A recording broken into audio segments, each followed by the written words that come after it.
श्रीदेवी उवाच।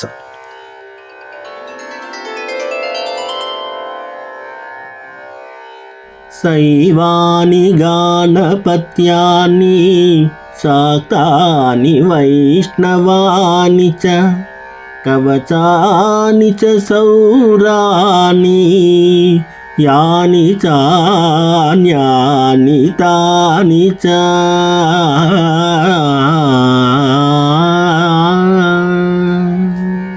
श्रुतानि देवदेवेश त्वद्वक्त्राणि श्रुतानि च किञ्चिदन्यत्तु देवानां कवचं यदि कथ्यते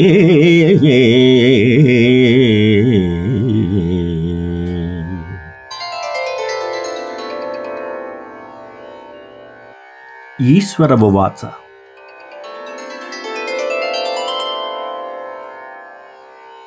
शृणु देवि प्रवक्ष्यामि सावधानावधारय हनुमत्कवचं पुण्यं महापातकनाशनम्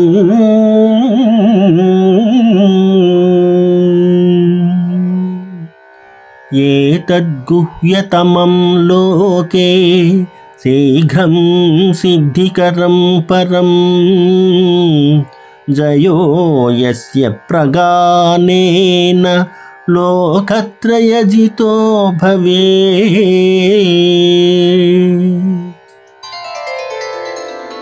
अस्य श्री एकादशवक्त्र हनुमत्कवचमाला मन्त्रस्य वीररामचन्द्र ऋषिः अनुष्टुप् छन्दः श्रीमहावीर हनुमान् रुद्रो देवता ह्रीं बीजं ह्रौं शक्तिः स्फें कीलकं सर्वदूतस्तम्भनार्थं जिह्वाकीलनार्थं मोहनार्थं राजमुखी देवतावस्यार्थं ब्रह्मराक्षस साकिनी डाकिनी भूतप्रेतादि बाधापरिहारार्थं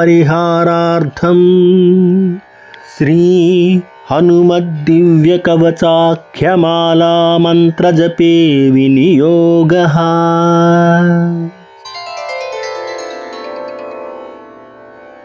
करन्यासः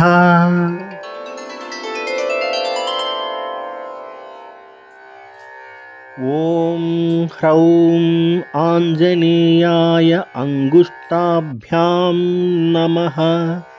ॐ स्फें रुद्रमूर्तये तर्जनीभ्यां नमः। ॐ स्फें वायुपुत्राय मध्यमाभ्यां नमः। ॐ ह्रौं अञ्जनीगर्भाय अनामिकाभ्यां नमः। ॐ स्फें रामदूताय कनिष्ठिकाभ्यां नमः। ॐ ह्रौं ब्रह्मास्त्रादिनिवारणाय करतलकरपृष्ठाभ्यां नमः।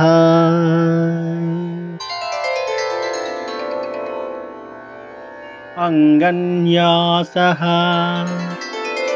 ॐ ह्रौं आञ्जनेयाय हृदयाय नमः। ॐ स्फें रुद्रमूर्तये शिरसे स्वाहा। ॐ स्फें वायुपुत्राय शिखायै वषट्। ॐ ह्रौं अञ्जनीगर्भाय कवचाय हुं। ॐ स्फें रामदूताय नेत्रत्रयाय वौषट्। ॐ ह्रौं ब्रह्मास्त्रादिनिवारणाय अस्त्राय फट्।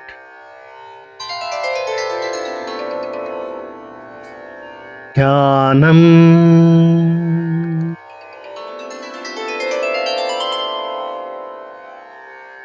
ध्यायेद्रणे हनुमन्तमेकादशमुखाम्बुजं ध्यायेत्तं रावणोपेतं दशबाहुं त्रिलोचनं हाहाकारैः सदर्पैश्च कम्पयन्तं जगत्त्रयं ब्रह्मादिवन्दितं देवं कपिकोटिसमन्वितम् एवं ध्यात्वा जपेद्देवि कवचं परमाद्भुतम्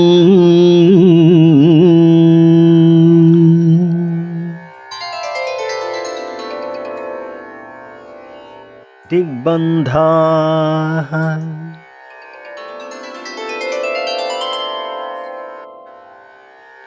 ॐ इन्द्रदिग्भागे गजारूढ हनुमते ब्रह्मास्त्रशक्तिसहिताय चौरव्याघ्रपिशाच ब्रह्मराक्षस साकिनी ढाकिनी वेताल समूहोच्चाटनाय मां रक्ष रक्ष स्वाहा। ॐ अग्निदिग्भागे मेषारूढ हनुमते अस्त्रशक्तिसहिताय चौरव्याघ्रपिशाच ब्रह्मराक्षस साकिनी डाकिनी वेताल समूहोच्चाटनाय मां रक्ष रक्ष स्वाहा। ॐ यमदिग्भागे महिषारूढ हनुमते खड्गशक्तिसहिताय चौरव्याघ्रपिशाच ब्रह्मराक्षस साकिनी डाकिनी वेताल समूहोच्चाटनाय मां रक्ष रक्ष स्वाहा। ॐ निरृतिदिग्भागे नरारूढ हनुमते खड्गशक्तिसहिताय चौरव्याघ्रपिशाच ब्रह्मराक्षस साकिनी डाकिनी वेताल समूहोच्चाटनाय मां रक्ष रक्ष स्वाहा। ॐ वरुणदिग्भागे मकरारूढ हनुमते प्राणशक्तिसहिताय चौरव्याघ्रपिशाच ब्रह्मराक्षस साकिनी डाकिनी वेताल समूहोच्चाटनाय मां रक्ष रक्ष स्वाहा। ॐ वायुदिग्भागे मृगारूढ हनुमते अंकुशशक्तिसहिताय चौरव्याघ्रपिशाच ब्रह्मराक्षस साकिनी डाकिनी वेताल समूहोच्चाटनाय मां रक्ष रक्ष स्वाहा। ॐ कुबेरदिग्भागे अश्वारूढ हनुमते गदाशक्तिसहिताय चौरव्याघ्रपिशाच ब्रह्मराक्षस साकिनी डाकिनी वेताल समूहोच्चाटनाय मां रक्ष रक्ष स्वाहा। ॐ ईशानदिग्भागे राक्षसारूढ हनुमते पर्वतशक्तिसहिताय चौरव्याघ्रपिशाच ब्रह्मराक्षस साकिनी डाकिनी वेताल समूहोच्चाटनाय मां रक्ष रक्ष स्वाहा। ॐ अन्तरिक्षदिग्भागे वर्तुलारूढ हनुमते मुग्धरशक्तिसहिताय चौरव्याघ्रपिशाच ब्रह्मराक्षस साकिनी डाकिनी वेताल समूहोच्चाटनाय मां रक्ष रक्ष स्वाहा। ॐ भूमिदिग्भागे वृश्चिकारूढ हनुमते वज्रशक्तिसहिताय चौरव्याघ्रपिशाच ब्रह्मराक्षस साकिनी डाकिनी वेताल समूहोच्चाटनाय मां रक्ष रक्ष स्वाहा। ॐ वज्रमण्डले हंसारूढ हनुमते वज्रशक्तिसहिताय चौरव्याघ्रपिशाच ब्रह्मराक्षस साकिनी डाकिनी वेताल समूहोच्चाटनाय मां रक्ष रक्ष स्वाहा।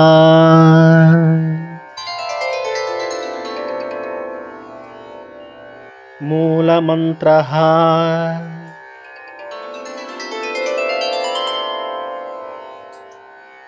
ఓం హ్రీం ఈం యం ప్రచండపరాక్రమాయ ఏకాదశముఖ హనుమతే హంసయతిబంధ మతిబంధ వాగ్బంధ వైరుండబంధ భూతబంధ ప్రేతబంధ పిశాచబంధ జ్వరబంధ శూలబంధ సర్వదేవతాబంధ రాగబంధ ముఖబంధ రాజసభాబంధ ఘోరవీర ప్రతాప రౌద్రభీషణ హనుమద్వజ్రదంష్ట్రాననాయ వజ్రకుండలకౌపీన తులసీవనమాలాధరాయ సర్వగ్రహోచ్చాటనోచ్చాటనాయ బ్రహ్మరాక్షసమూహోచ్చాటనాయ జ్వరసమూహోచ్చాటనాయ రాజసమూహోచ్చాటనాయ చౌరసమూహోచ్చాటనాయ శత్రుసమూహోచ్చాటనాయ దుష్టసమూహోచ్చాటనాయ మాం రక్ష రక్ష స్వాహా. ఓం శ్రీ వీర హనుమతే నమః. ఓం నమో భగవతే వీర హనుమతే. పీతాంబరధరాయ కర్ణకుండలాద్యాభరణాలంకృతభూషణాయ కిరీటబిల్వవనమాలా విభూషితాయ కనకయజ్ఞోపవీతినే కౌపీనకటిసూత్ర విరాజితాయ శ్రీవీరరామచంద్రమనోభిలాషితాయ లంకాది దహనకారణాయ ఘనకులగిరివజ్రదండాయ అక్షకుమార సంహారకారణాయ ఓం యం ఓం నమో భగవతే రామదూతాయ ఫట్ స్వాహా.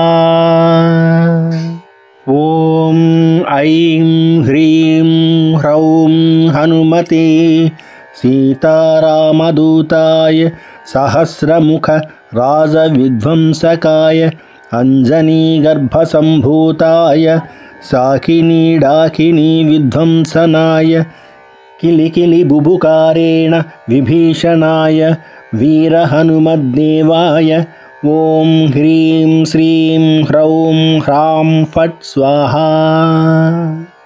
ఓం శ్రీ వీరహనుమతే హ్రౌం హూం ఫట్ స్వాహా. ఓం శ్రీ వీరహనుమతే స్ప్రేం హూం ఫట్ స్వాహా. ఓం శ్రీ వీరహనుమతే హ్రౌం హూం ఫట్ స్వాహా. ఓం శ్రీ వీరహనుమతే స్ఫ్రేం ఫట్ స్వాహా.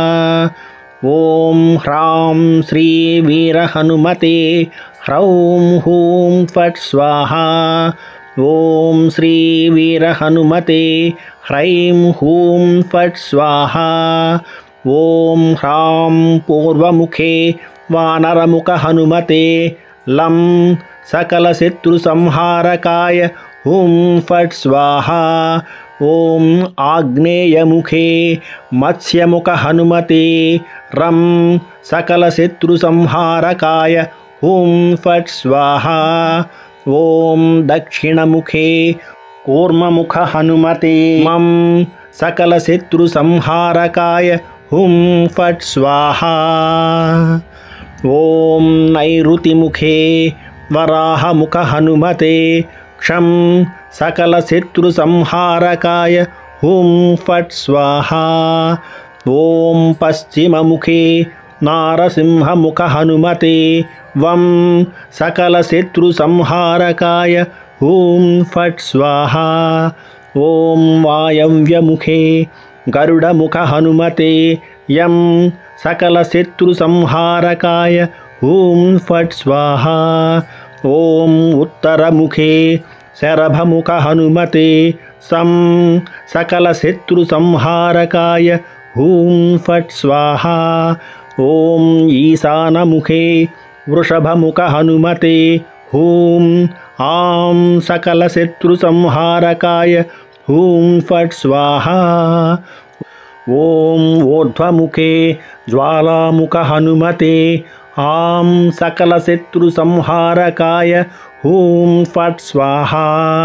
ఓం అధోముఖే మార్జారముఖ హనుమతే హ్రీం సకలశత్రుసంహారకాయ హూం ఫట్ స్వాహా. ॐ सर्वत्र जगन्मुखे हनुमते स्प्रें सकलशत्रुसंहारकाय ॐ फट् स्वाहा। ॐ श्री सीतारामपादुकाधराय महावीराय वायुपुत्राय कनिष्ठाय ब्रह्मनिष्ठाय एकादशरुद्रमूर्तये महाबलपराक्रमाय भानुमण्डलग्रसनग्रहाय चतुर्मुखवरप्रसादाय महाभयरक्षकाय यं हौं ॐ हस्पें हस्पें हस्पें श्रीवीरहनुमते नमः। एकादशवीरहनुमान् मां रक्ष रक्ष शान्तिं कुरु कुरु तुष्टिं कुरु कुरु पुष्टिं कुरु कुरु महाआरोग्यं कुरु कुरु अभयं कुरु कुरु अविघ्नं कुरु कुरु महाविजयं कुरु कुरु सौभाग्यं कुरु कुरु सर्वत्र विजयं कुरु कुरु महालक्ष्मीं देहि ॐ फट् स्वाहा।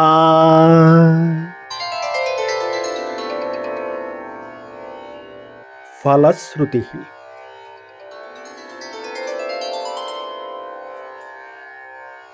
इत्येतत् कवचं दिव्यं शिवेन परिकीर्तितं यः पठेत् प्रयतो भूत्वा सर्वान् कामान् अवाप्नुयात्। द्विकालमेककालं वा त्रिवारं यः पठेन्नरः रोगान् पुनक्षणात् जित्वा स पुमान् लभते श्रियम्। मध्याह्ने च जले स्थित्वा चतुर्वारं पठेद्यदि क्षयापस्मारकुष्ठादि तापत्रयनिवारणम्। यः पठेत् कवचं दिव्यं हनुमध्यानतत्परः त्रिसकृद्वा यथा ज्ञानं सोऽपि पुण्यवतां वरः। देवमभ्यर्च्य विधिवत् पुरश्चर्यां समारभेत् एकादशशतं जाप्यं दशांसहवनादिकम्।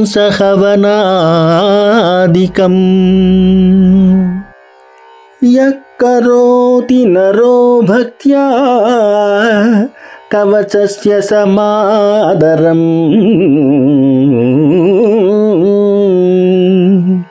ततः सिद्धिर्भवेत् तस्य परिचर्या विधानतः।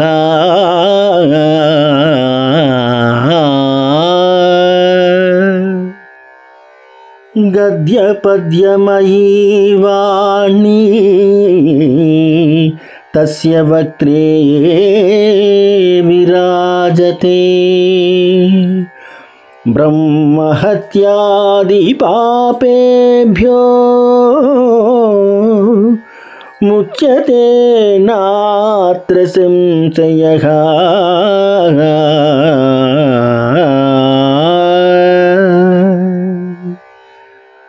इति श्री रुद्रयामले श्री एकादशमुख हनुमत्कवचम्।